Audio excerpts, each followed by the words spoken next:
오늘 말씀의 제목을 내가 만나는 사람은 그렇게 한번 정해 보았습니다. 여러분에게 가장 중요한 것은 무엇입니까? 어떤 것이 여러분에게 가장 중요하십니까? 예수님에게 가장 중요했던 것은 무엇이었을까요? 아무래도 예수님에게 가장 중요했던 것은 사람이었을 겁니다.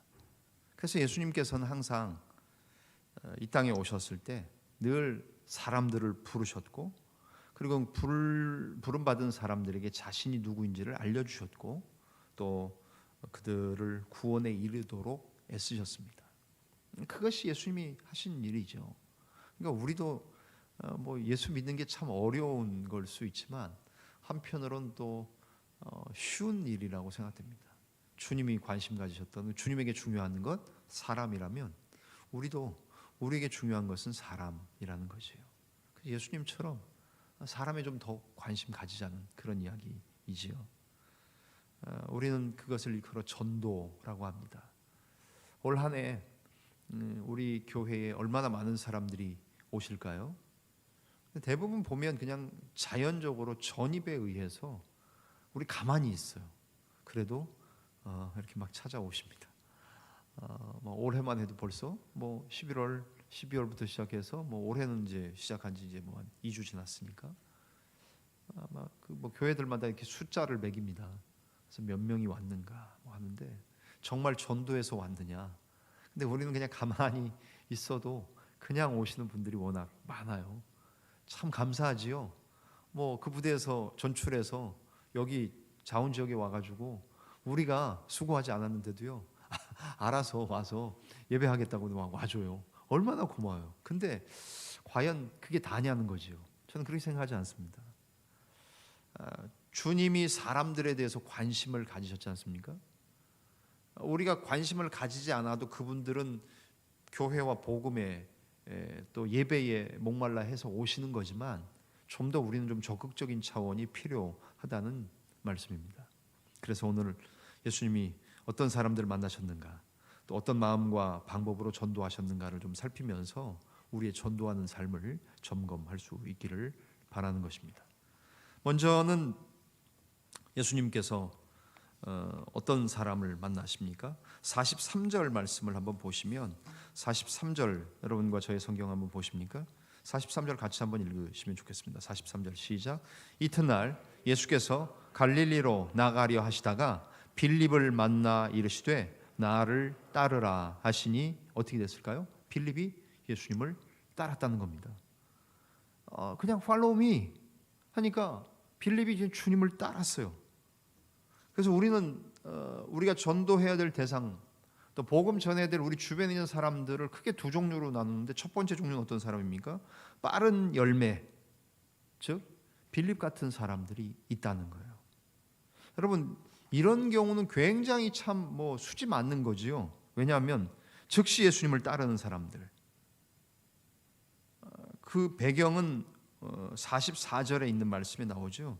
빌립은 안드레와 베드로와 한 동네 벳세다 사람이라라고 말씀합니다. 즉 베드로, 안드레, 야고보, 요한 그 형제들이 있지 않았습니까? 근데 빌립은 안드레와 베드로와 함께 한 동네 벳세다 사람이라고 말합니다.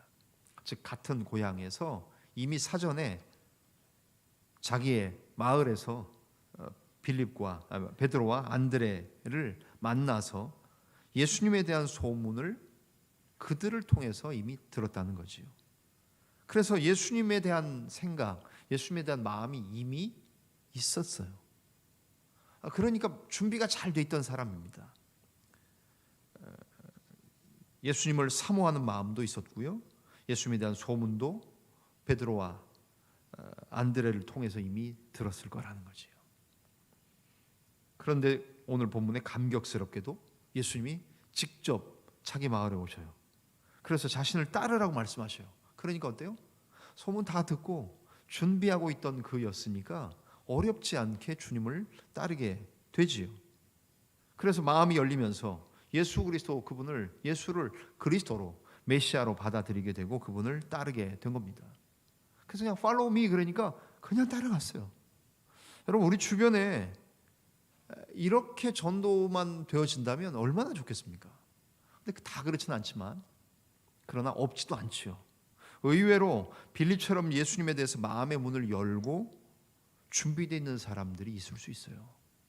근데 우리가 그들을 향해서 주님의 사랑으로 그들을 부르지 않으니 그들이 팔로우 미 해주면 좋겠는데 누군가 나를 좀 이렇게 당겨주면 좋을 텐데 우리가 입 꽉 다물고 있으면 그들은 준비는 돼 있는데 어떻게 해야 되는지를 모르는 사람들이 의외로 많을 수 있다는 거지요.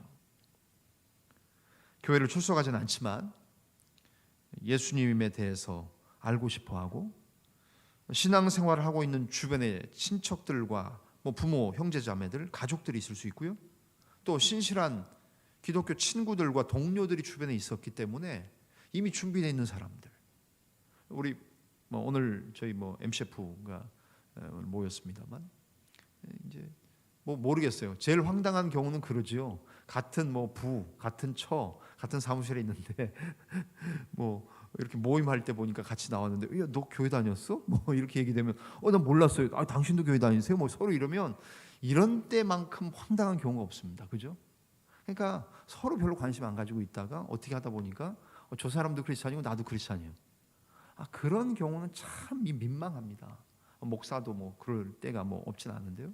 그렇기 때문에 오늘 빌립과 같은 사람들 빠른 열매와 같이 부르면 그냥 준비되어 있어서 나를 따라오십시오 하면 그냥 예수님이 나를 따라오너라 라고 말하니까 그냥 따라갔던 사람들과 같이 준비된 사람들 있을 수 있다는 겁니다. 예수님에 대해 알고 싶어하는 사람들. 그래서 우리는 어떻게 됩니까? 그들에게 복음을 전하거나 복음을 전하지 못하면 그냥 교회로 초대하는 일을 지체할 필요가 없는 거지요. 사랑의 마음으로 복음 전하고 교회로 즉시 초대하는 일 필요하다는 겁니다. 그러니까 우리가 침묵하면 안 돼요. 그리스도인들이 끊임없이 주변에 있는 사람들에게 이렇게 작은 말로건 아니면 큰 소리로건 어떻게 해서든지 간에 자꾸 누가 그런지를 알지 못하니까 찾아내야지요. 그래서 빠른 열매를 맺혀지는 빌립과 같은 사람들이 우리 주변에 있다. 그 생각을 가지고 한 번씩 권면하는 겁니다. 그러면 오늘 빌립과 같이 이미 소문도 듣고 주변에 있는 사람들로부터 많은 이야기도 듣고 준비되어 있는 사람들이 있을 경우에 우리가 쉽게 그들을 영혼을 얻을 수 있는 가능성이 많다는 거지요. 두 번째 부류는 어떤 경우입니까? 두 번째 부류는 오늘 우리가 본문에 본 45절에 나오는데요. 45절 먼저 한번 읽어보실까요? 자, 45절 같이 읽겠습니다. 시작. 빌립이 나타나엘을 찾아 이르되 모세가 율법에 기록하였고 여러 선지자가 기록한 그 일을 우리가 만났으니 요셉의 아들 나사렛 예수니라 라고 말합니다. 45절의 그림을 하나 이렇게 그림 보면 이런 그림일 겁니다. 그렇죠? 무화과 나무 아래에 앉아있던 나다나엘을 누가요? 방금 전에 나왔던 빌립이 나다나엘을 찾아서 가서 얘기하는 그림 아닙니까? 그림 잘 보세요. 손가락을 이렇게 가리키면서 얼굴은 빌립이 나다나엘과 눈을 아이 컨택은 하고 있지만 손은 저 뒤에 오고 계시는 예수님을 가리켜요. 그러니까 방금 전에 예수님을 만나서 잘 준비되어 있던 빌립이 예수님이 부르시자 예수님을 따랐죠. 그 기쁨과 감격과 이 열정과 사랑과 그걸 가지고 자기의 그 뜨거운 열정을 가지고 나다나엘을 만납니다. 나다나엘 같은 사람이 훨씬 더 많지요. 어떤 사람입니까? 빌립은 예수님을 만난 후에 마음이 뜨거워졌어요. 그림에서 보시는 것처럼. 그래서 가까운 지인이었던 나다나엘을 찾아가서 자신이 메시아로 오신 예수를 만났다라고 소개하는 그림이 바로 이 그림입니다. 45절 읽었던 우리가 말씀. 그리고 나서 46절 한 구절 더 보십니까? 46절 그렇게 전하자 나다나엘의 반응을 봅니다. 46절 나다나엘 뭐라 그럽니까? 46절 나다나엘이 이르되 나사렛에서 무슨 선한 것이 날 수 있느냐? 빌립이 이르되 와서 보라 하니라. 아멘. 자, 방금 전에 주님을 따른 빌립이 기쁨으로 얼마나 흥분됐을까요? 예수 그리스도 메시아를 내가 만났다. 그 감격과 기쁨을 가지고 자기의 친구인 나다나엘에게 가서 전합니다. 그런데 나다나엘은 어떤 사람이었습니까? 오히려 그는 의심하고 회의론자였다는 겁니다. 빌립은 나름대로 방금 전에 내가 예수를 만났다라고 자기 이야기를 합니다. 즉 간증을 한다는 거지요. 그래서 여러분은 자기의 스토리를 이야기하실 필요가 있다는 겁니다. 그것은 잘 준비된 이야기가 아니어도 됩니다. 사람들은 의외로 이야기에 관심을 가집니다. 그래서 뭐 예전에 얘기한 것처럼 스펙보다 더 중요한 건 스토리다 뭐 이래가지고 우리 젊은 청년들한테 얘기하지 않았습니까? 자기만의 이야기를 만들라고. 외국의 뭐 학교들은 더 그러지 않습니까? 에세이 이런 거 쓸 때 결국 무슨 뭐 상 받고 무슨 이게 아니라 자기가 어떤 인생을 살아왔는가. 그래서 조그만 소녀가 환경 운동가가 돼서 뭐 노벨상도 받고 하는 이유는 뭡니까? 그 자기만의 스토리가 있는 거예요. 그 스토리가 오히려 힘이 있다고 얘기를 하지 않습니까? 전도도 저는 그렇게 맞다고 생각합니다. 물론 뭐 저처럼 뭐 모태신앙 또 뭐 목사님, 장로님, 뭐 안수 집사님, 권사님의 부모님이 그런 분들의 자녀로 자라신 분들도 있지만 좀 여러분의 드라마틱한 이야기 있지 않습니까? 제가 얼마 전에 뭐 어떤 집사님하고도 얘기했지만 뭐 진짜 부모님들이 반대하시는 상황 속에서 본인이 신앙을 가지게 됐던 그 얘기를 들었어요. 제가 그 얘기 확 빨려 들어가더라고요.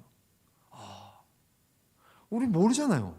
어떻게 여러분들이 여기까지 오셨는지 잘 모르잖아요. 그런데 그런 이야기를 동료들에게 가까운 사람들에게 얘기해 줄 수 있으면 굉장히 좋은 거죠. 그것을 우리는 전문 용어로 간증이라고 말하는 것 아닙니까? 형식이 중요한 게 아닙니다. 그냥 내가 예수님을 어떻게 만났는지, 하나님이 나에게 어떻게 오셨는지, 아니면 그것 뭐 어려우면 내가 어떻게 교회 출석하게 되었는지 이 정도만 얘기해 줘도 된다는 거죠. 근데 상대방은 어떤 사람이었습니까? 나다나엘은 회의론자였습니다. 회의론적인 태도를 가졌습니다. 왜요? 나사렛 예수란 말을 들으니까 우리가 읽었던 46절 나다나엘이 뭐라 그래요? 나사렛에서 45절에 아까 우리가 그 사람 선지자가 기록한 그 사람을 우리가 만났다. 요셉의 아들 나사렛 예수다. 그가 메시아다. 이렇게 얘기했는데 나다나엘은 어디에서 걸리는 겁니까? 나사렛 사람이라는 것에 걸리는 겁니다. 당시의 사람들은 메시아는 예루살렘에 출현할 것이라고 생각했어요. 어떻게 나사렛에서 선한 게 날 수 있느냐? 나사렛은 구약 성경에서 나사렛에서 나온다는 얘기 못 들어봤고요. 이스라엘 사람들은 뭐 미드라시나 뭐 다른 구약의 같은 비슷한 그 율법의 주변의 해석서들 거기에도 나사렛이란 지명은 등장하지도 않거든요. 그냥 듣도 보도 못한 동네입니다. 뭐 그래도 우리가 군대에 있다 보니까 여러분 막 전국을 다 다니시잖아요. 저도 전국에 계셔서 출신되신 분들, 출신인 여러분들을 만나지 않습니까? 뭐 들어보면 여러분의 고향, 뭐 도시 모르는 데가 없어요. 웬만하면 뭐 우리 한국에 뭐 얼마나 많겠습니까? 근데 미국 같은 경우만 생각해봐도 어느 주, 어느 도시 그러면 나 처음 듣는다. 너 어디서 왔냐? 막 이럴 거예요, 그죠? 근데 그런 상황이라는 거죠. 나사렛에서는 메시아가 나올 수 없다는 편견과 선입견 그리고 회의론적인 태도를 가지고 있었습니다. 우리가 만나는 대부분의 사람들은 이 두 번째 부류일 겁니다. 어떤 사람들입니까? 다양한 종류의 편견을 가지고 있는 사람들, 회의적인 태도를 가지고 있는 사람들, 기독교가 복음을 전하려고 하면 언제든지 받아치려고 하고 공격하려고 하는 사람들이 훨씬 많을 겁니다. 우리는 전도할 때 아마 대부분 이 두 번째이자 마지막인 이 후자의 부류들을 만나게 될 겁니다. 여러분 기독교에 대한 이미지. 그래서 저희 뭐 어떤 구목분 중에 한 분은 그런 얘기를 많이 했다고 해요. 기독교가 여러분들이 생각하는 것만큼 그렇게 나쁜 종교 아닙니다. 이 정도. 셔플 이런 데 가서 대학 셔플에 가서 기독교가 여러분이 생각하는 것처럼 그렇게 나쁜 종교가 아닙니다 정도로만 그 정도만 생각해줘도 이 시대가 기독교에 대해서 그 정도만 생각해줘도 고마울 정도다. 우리 현실 주소 아닙니까? 물론 여러분들이 잘 살고 계세요. 여러분의 부대와 직장과 학교와 일터와 가정에서 주변에서 기독교인들의 이미지는 여러분들이 만들어 가시는 건 아닙니까? 목사에 대한 이미지, 기독교에 대한 이미지 별로 안 좋잖아요. 그런데 그런 회의론적이고 부정적인 태도, 다양한 종류의 편견을 가진 사람에게 빌립이 나다나에게 뭐라고 말합니까? 우리가 읽었던 말씀 46절 하반절 빌립이 이르되 와서 보라라는 겁니다. Come and see. 우리 장주영 집사님 지난주 설교 또 말씀해 주셨지만 디트리 보네폰 뭐라 했어요? Come and die. 와서 죽어라. 그리스도가 한 사람을 부르셨다는 것은 와서 죽으라고 bid, 명령하는 일이다. 그렇게 되지 않았습니까? 오늘은 뭐예요? Come and die 뿐만 아니라 Come and see. 전도하는 방법의 한 방법으로 와서 보라고 빌립이 방금 전에 예수 그리스도 메시아를 만났던 그가 회의론자이고 편견과 고집과 아집으로 똘똘 뭉쳐있는 나타나엘에게 전도하는 전도의 방법은 뭐예요? 한마디로 Come and see. 야, 그냥 가서 한번 보자. 그거예요. 때로는 우리도 우리 교회 주변에 있는 사람들, 여러분하고 관계가 좀 껄끄러운 사람들, 기독교에 대해서 부정적인 생각으로 똘똘 뭉쳐있는 사람들에게도 한 번쯤은 복음전에서는 들어갈 기미가 보이지 않지만 그래도 한번 가보자. 여러분 그렇게라도 말하는 게 전도예요. 복음 전도, 우리 전도 폭발 가지고 XE 가지고 그거 가지고 전도 배워서 하지 않아도 그냥 카멘시 가보자. 그래서 그러려면 여러분들이 그들과의 관계를 잘 설정하셔야 된다는 거지요. 간증도 필요하지만 자기가 예수 그리스도를 만난 이야기, 교회를 나온 이야기, 이것도 필요하죠. 뭐가 필요합니까? 관계적인 친밀함이 더 필요하다는 거예요. 왜냐하면 빌립은 나다나엘과 가까웠던 관계였어요. 그래서 우리가 편견 때문에 복음을 거부하고 있는 사람들, 그들에게 먼저 친밀한 관계를 쌓는 일이 우선이라는 거지. 좀 밥 좀 얻어먹지만 마시고 사세요. 차도 얻어마시지만 말고 사고, 그리고 네 차 움직여라 그러지 말고 내 차도 움직이고. 주변에 전도하려면 여러 가지로 우리가 그 사람들과의 관계를 잘 설정해야 돼요. 관계적인 친밀함이 필요하다는 말씀이에요. 그래서 그렇게 친밀한 관계를 쌓아서 나와 같이 한번 예수님에 대해 알아가고 함께 믿음 생활 해보지 않겠습니까? 그런 말도 어려우면 그냥 한번 가보자고 하는 거예요. 우리 교회가 카페를 하는 이유는 참 좋은 거 아닙니까? 지금은 동절기라 제가 와서도 보니까 거의 11월에 오다 보니까 거의 손님이 별로 없어요. 흔히 말하는 손님이 없어요. 그래서 저도 막 저희 법사님들하고 사무실에 있는 분들 막 데리고 와서 한번 매상을 올린 적도 있고 막 그러지만 날이 좀 풀려야, 날씨가 좋아져야 사람들이 많이 나올 겁니다. 근데 한 번씩 온다는 건 좋은 거예요. 그렇죠? 차 마시러 오고 한번 가보자. 교회 카페 한번 가보자. 교회 한번 가보자.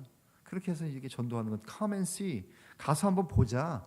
이렇게 전도하는 방법이 오히려 이런 편견과 회의론자들에게는 필요한 방법일 수 있다는 말입니다. 그러자 주님께서 뭐라고 말씀하십니까? 47절 드디어 나다나엘이 자기에게 오는 것을 보시고 그 나다나엘을 가리켜서 주님이 뭐라고 그러십니까? 보라, 이는 참으로 이스라엘 사람이다. 그 속에 간사한 것이 없다. 이 이야기를 들은 나다나엘이 놀라지요. 48절 나다나엘이 이르되 어떻게 나를 아십니까? 예수께서 대답하시는 말씀이 뭡니까? 빌립아, 너를 부르기 전에 내가 무화과 나무 아래에 있을 때 내가 먼저 너를 보았다라고 말씀하십니다.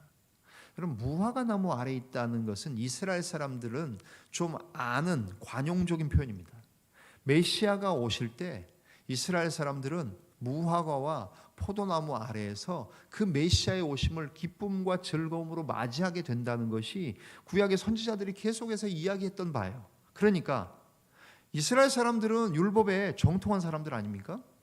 즉 메시아가 오실 때 무화과 나무 아래, 포도나무 아래에 있다는 것은 그들이 메시아를 기쁨으로 맞이하고 메시아와 함께 축제하고 잔치한다는 그런 개념이에요. 결국 나다나엘이 어땠다는 거예요? 나다나엘은 메시아를 기다렸다고 주님은 보신 거예요. 그가 무화과 나무 아래에서 메시아를 대망하고 소망하며 기다렸던 사람이라고 예수님은 보셨어요. 그 나다나엘이 놀라죠. 어떻게 나를 아십니까? 어떻게 저분이 나를 알지? 주님이 하신 것처럼 네 안에는 간사한 게 없다. 너 참 이스라엘 사람이야. 그렇게 주님 말씀하시죠. 그러면서 49절 나다나엘이 고백을 합니다. 드디어 랍비여, 선생님, 당신은 하나님의 아들이시오. 당신은 이스라엘의 임금이십니다.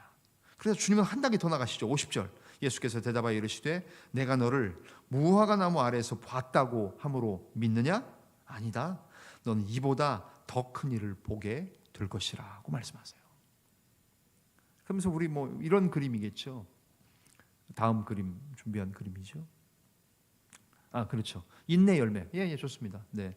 그러니까 첫 번째는 빠른 열매, 즉 빌립 같은 사람들이 있는 반면에 두 번째는 대다수이겠죠. 인내해야 맺혀지는 열매와 같은 사람들, 나다나엘 같은 사람들이 우리 주변에 더 많을 겁니다. 그렇기 때문에 전도가 어려운 거지요. 여러분, 잘 준비되어 있어서 우리가 한번 딱, 야, 나를 따라와, 팔로우 미, 예수님이 말씀하신 것처럼 한번 딱 땡겼는데 교회 가져온 사람이, 여러분 여태까지 신앙생활 하시면서 그런 분들이 몇 분이나 되셨어요? 거의 없죠. 대부분 다 어떤 겁니까? 인내의 열매입니다. 여러분의 가족들, 부모님들, 아직 안 믿는 집안의 친지들, 사무실의 동료들, 선후배들, 군대 동기들, 예? 지금까지 계속 영향력을 행사하고 있지만 아직도 그 동기가 예수를 안 믿어요. 그 동기 가족이 아직도 예수 안 믿어요. 그죠? 지금까지 인내하고 계신 여러분들, 나다나엘 같은 사람들이 훨씬 많아요. 괜찮아요. 염려하지 마시고 걱정하지 마십시오. 대신 우리는 그들을 향해 친분과 뭐 인간적인 관계, 친밀함을 더 잘 쌓고 간증도 준비하고 밥도 사고 차도 사고 움직이고 할 때 그들을 향해서 인간적인 관계를 잘 쌓은 다음에 기회가 되면 come and see, 한번 가서 보자, 한번 가보자. 그래서 가서 볼 수 있는 교회가 있고, 가서 볼 수 있는 예배가 있고, 가서 볼 수 있는 무슨 전도 집회나 이런 것들이 있을 때 결국 그 사람들을 초청하게 되는 거지요. 주님이 이렇게 인내의 열매와 같은 사람들을 전도하는 것을 보여주고 계시죠. 그러면서 아까 얘기했던 것처럼 50절에 이보다 더 큰 일을 너는 보게 될 것이다. 어떤 일입니까? 이보다 더 큰 일은 뭐예요? 자기를 아는 정도가 아니라 나타낼 내가 어떻게 해요? 더 큰 일. 51절 또 진실로 너희에게 이르노니 하늘이 열리고 하나님의 사자들, 천사들, 심부름꾼들이 이 인자 위에, 즉 예수 그리스도 위에 오르락 내리락 하는 것을 보리라 하시니라. 마치 야곱이 받던 아람에서 돌베개 베고 베델에서 잘 때에 그가 환상 가운데 사닥다리가 하늘로 올라가 있던 사닥다리가 천사들이 내려오고 올라갔던 것을 보는 것처럼, 이제는 누가? 예수 그리스도가 그렇게 주님 중심으로 인자 위에, 하나님의 사자들이 인자 위에 오르락 내리락 하는 것을 보게 될 것이다. 이보다 더 큰 일을 너 보게 될 거다. 너 더 큰 하나님의 영광 보게 될 거야. 내가 너 알았다고 해서 이름 알고 너 대충 아는 것처럼 그거 가지고 놀라지 마.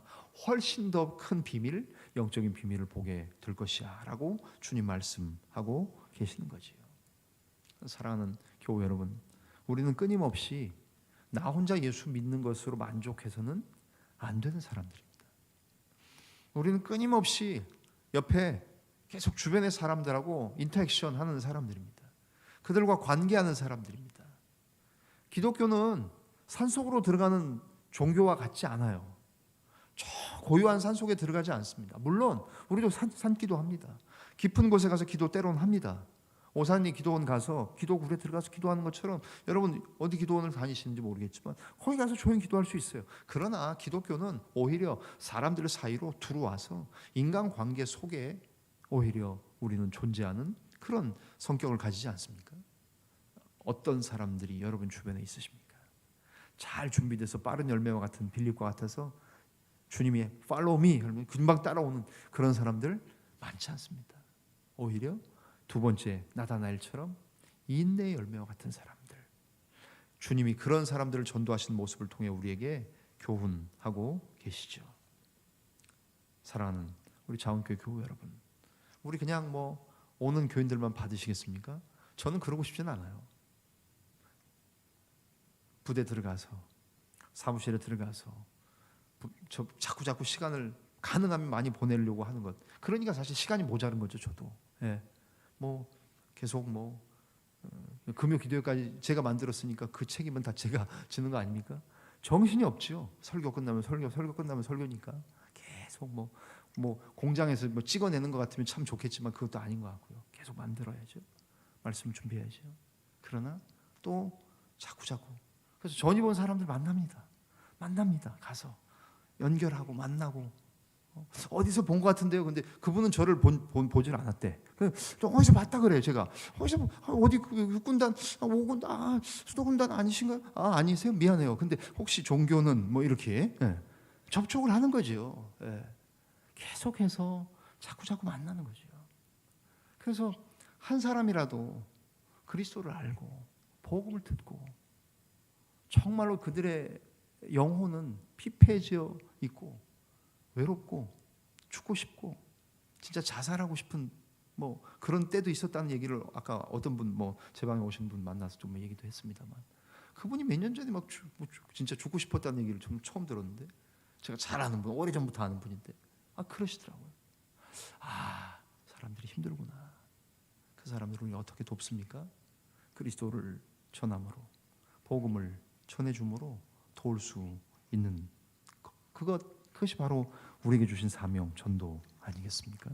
하나님 우리에게 말씀하십니다. 사랑하는 우리 자원교회 교우 여러분, 저와 여러분들이 어떻게 전도합니까? 쉽게 단순하게 come and see, 와 보라, 그렇게 전도하는 것, 그들과 인간적인 친밀감을 잘 형성하시고 내 간증도 잘 만들고, 그리고 주님처럼 여러 사람 한번 찔러보면 그들이 금방금방 따라 나올 사람이라면 그렇게 사람 낚는 어부가 되시고, 그렇지 않을 경우에는 오랜 시간 인내가 필요한 것을 기억하셔서 와 보라고 카멘시라고 전도하는 삶을 살 수 있는 저와 여러분들, 그냥 전입 오시고 이사 오시고 우리가 아무 관심 가지지 않아도 자기들 발로 와주시는 분들, 그렇게 교회가 성장하는 것은 건강한 성장이 아니에요. 그건 자연 증가지요. 그게 아니라 정말 해산하는 수고, 복음 전해서 영혼을 낳는 일들이 올 한 해는 저와 여러분 우리 주변의 삶에서 더욱더 많아지시고, 우리 그런 MCF, 그런 또 우리의 사랑하는 남종들, 여종들, 여러분의 삶의 일터에서 정말 내가 만나는 사람들을 주님으로 인도하는 놀라운 은혜가, 여러분 하나님 나라 가실 때에 그런 놀라운 은혜가 더욱더 많아지시기를 주님의 이름으로 간절히 축원합니다. 우리 찬송